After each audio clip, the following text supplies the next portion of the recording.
Crux was commissioned by a Southern California utility to replace an aging wood pole, 115 kilovolt power line, within the North Fork Feather River Valley near Rock Creek, California. The existing line is in a steep ravine that powers the North Fork Feather River Dam spillways and is an integral part of the utility infrastructure. The owner was experiencing significant costs running between $100,000 and $150,000 per day to operate and fuel the diesel generators to power the local community. They also faced exposure of approximately $25 million if the distribution line could not be energized before the winter, which is why Crux was selected to get the line back up and energized. Crux provided design and installation of 34 micropile foundations for 15 structures to support new tubular steel poles. Foundation variety consisted of 11 H-frame structures and 4 3-pole structures.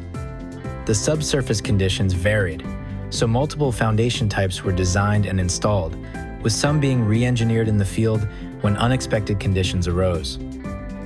Within a week of mobilization, the Chico area campfire burned 400,000 acres, and the project also experienced a myriad of extensive weather delays that impacted the project schedule and helicopter operations.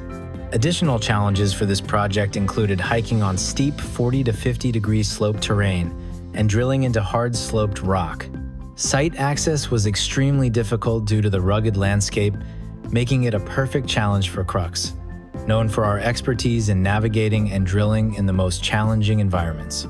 To overcome these obstacles, helicopters were used to transport equipment, materials, and personnel. Furthermore, the unique and challenging sites required Crux to use human external cargo as a means of transport for the field crews.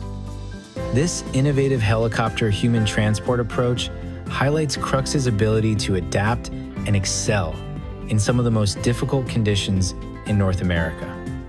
Despite these challenges, Crux's specialized skills and innovative solutions ensured that all foundations were successfully installed. The project was completed with 0 safety incidents, demonstrating Crux's commitment to safety and excellence in the most demanding environments.